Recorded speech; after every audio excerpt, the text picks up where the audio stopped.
வணக்கம். சீன வெளியுறவுத்துறை அமைச்சர் இந்தியா வருகை தந்துள்ளார்.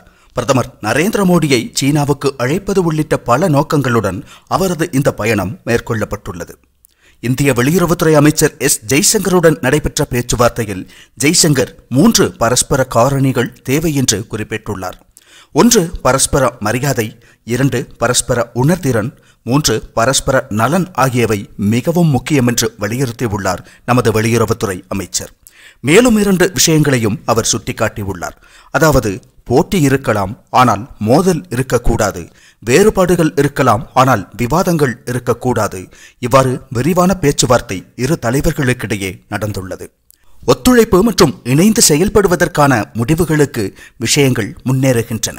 சில தேசிய ஊடகங்களின் உறுதிப்படுத்தப்படாத அறிக்கைகளின்படி சீன நிறுவனங்களுக்கு வரையறுக்கப்பட்ட முதலீட்டு வாய்ப்புகளை இந்தியா அனுமதிக்க வாய்ப்புள்ளது. அது நடந்தால் இது ஒரு புரட்சிகரமான முடிவாக இருக்கும் என்று சொல்லலாம். நாம் அமெரிக்காவிடமிருந்து எதிர்பார்க்கும் விஷயங்களை விட பல மடங்கு சீனாவிடமிருந்து கிடைக்கும் என்றால் அது இந்தியாவின் பொருளாதார வளர்ச்சிக்கு மிகவும் நன்மை பயக்கும். மேலும் இந்தியாவில் வேலைவாய்ப்பு வசதிகளை உருவாக்கவும் பல உள்நாட்டு நிறுவனங்கள் உருவாவதற்கு வழிவகுக்கவும் செய்யும். இந்திய அரசு பொதுவாக பின்பற்றும் ஒரு முறை என்னவென்றால், வெளிநாட்டு நிறுவனங்கள் இந்தியாவில் முதலீடு செய்யும் போது ஏதேனும் இந்திய நிறுவனத்துடன் இணைந்து செயல்பட வேண்டும். இதுபோன்ற பல நிபந்தனைகள் விதிக்கப்பட்டுள்ளன. சீனாவின் விஷயத்தில் நிறைய நிபந்தனைகள் நிச்சயமாக இருக்கும். அதாவது, இந்திய பொருளாதாரம், இந்திய தொழில் முனைவோர் மற்றும் இந்திய சந்தையை பாதிக்கும் வகையிலான முதலீடுகள் சீனாவிலிருந்து ஒருபோதும் வராது. அதை இந்திய அரசு அனுமதிக்காது. ஆனால் பெரிய முதலீடுகளை நாம் சீனாவிடமிருந்து எதிர்பார்க்கலாம். அது ஒரே கல்லில் 2 மாங்காய் வீழ்த்துவதற்கு சமமாகும்.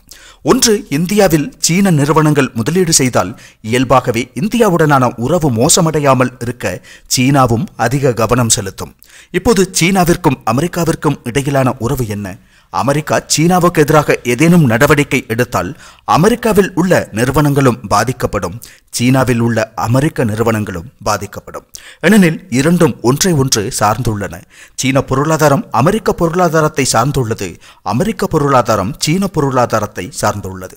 எனவே அமெரிக்கா ஏதேனும் நடவடிக்கை எடுத்தாலோ அல்லது சீனா ஏதேனும் நடவடிக்கை எடுத்தாலோ 2 தரப்பினருக்கும் பிரச்சனைகள் நிச்சயம் ஏற்படும். எனவே பெரிய பிரச்சனைகள் இல்லாமல் விஷயங்கள் நகர்ந்து கொண்டிருக்கின்றன. இந்தியாவுக்கு எதிராக அதிக வரி விதிக்கும் ட்ரம்ப் சீனாவின் மீதான அதிக வரி விதிப்பை மீண்டும் 3 மாதங்களுக்கு நீட்டித்துள்ளார். ஏனென்றால் சீனாவின் மீது கட்டணங்களை விதித்தால் 2 நாடுகளின் பொருளாதாரத்தையும் பாதிக்கும், குறிப்பாக அமெரிக்க பொருளாதாரத்தை அதிகம் பாதிக்கும். காரணம், அமெரிக்கா தான் அதிக அளவில் முதலீடு செய்துள்ளது. இந்தியாவில் சீன நிறுவனங்கள் முதலீடு செய்து படிப்படியாக சீன பொருளாதாரம் இந்தியாவை சார்ந்திருக்கும் நிலைக்கு வந்தால் இயல்பாகவே இந்தியாவுக்கு எதிராக நடவடிக்கைகள் ஏதேனும் எடுக்க சீனா 1000 முறை சிந்திக்கும். நடவடிக்கை என்னும் போது கட்டணங்களை விதிப்பது அல்லது ஏதேனும் வகையிலான தடைகளை விதிப்பது போன்ற விஷயங்களில் சீனா 1000 முறை சிந்திக்க வேண்டியிருக்கும். மற்றொன்று, சீனாவுடனான உறவு மேம்பட்டால் பாகிஸ்தானுக்கும் சீனாவுக்கும் இடையிலான நெருக்கத்தை குறைக்க முடியும்.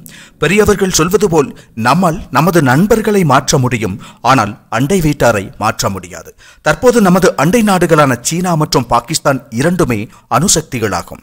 அவர்கள் இருவரோடும் எதிரியாக இருப்பதை விட சீனாவுடன் குறைந்தபட்சம் ஒரு நல்ல உறவை பராமரிப்பது நல்லதுதான். பெரிய நட்பு ஏற்பட போவதில்லை என்றாலும் எந்தவிதமான பிரச்சனையும் இல்லாமல் ஒரு உறவை பராமரித்து முன்னேறினால் அது இந்தியாவின் பொருளாதார வளர்ச்சிக்கு மிகவும் உதவியாக இருக்கும். நமது வளர்ச்சியின் கட்டத்தில் போர்கள் இல்லாமல் ஒருவருக்கொருவர் புரிந்து கொண்டு முன்னேறுவதே நமக்கு நல்லதாகும். மேலும் சீனாவும் இந்தியாவுடன் எந்த ஒரு போரையும் விரும்பவில்லை. ஏனென்றால் இந்தியாவுடன் போர் செய்தால் சீனாவுக்கு பெரிய இழப்புகள் ஏற்படும் என்பது அவர்களுக்கு தெரியும். ஆபரேஷன் சிந்தூரை அவர்களால் ஒருபோதும் மறக்க முடியாது. இதற்கிடையில் இந்தியாவிற்கும் சீனாவிற்கும் இடையே இவ்வாறு நெருக்கம் ஏற்பட தக்கதான சூழ்நிலையை யார் உருவாக்கியுள்ளனர் என்பது குறித்து இப்போது பெருமளவில் விவாதிக்கப்படுகிறது. அதாவது, இந்தியர்களும் சீனர்களும் அமெரிக்க அதிபர் டொனால்ட் ட்ரம்பிற்கு நன்றி சொல்கிறார்கள். அதற்காக ஒருபோதும் ஒத்துழைக்கவோ நெருக்கமடையவோ இடமில்லாத 2 நாடுகள் பரஸ்பர ஒத்துழைப்பை மீண்டும் தொடங்க காரணமாக இருந்தவர் அமெரிக்க அதிபர் டொனால்ட் ட்ரம்ப் ஆவார்.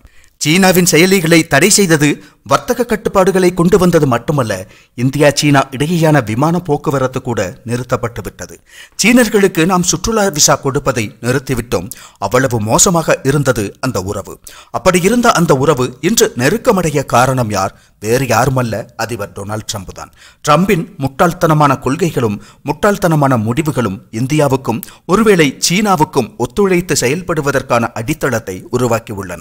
இதன் மூலம் RIC என்று அழைக்கப்படும் ரஷ்யா, இந்தியா, சைனா ஆகிய மும்மூர்த்திகள் குழு மேலும் வலுப்பெறுவதற்கும் ட்ரம்பின் கொள்கைகளே காரணமாக அமைந்துள்ளன.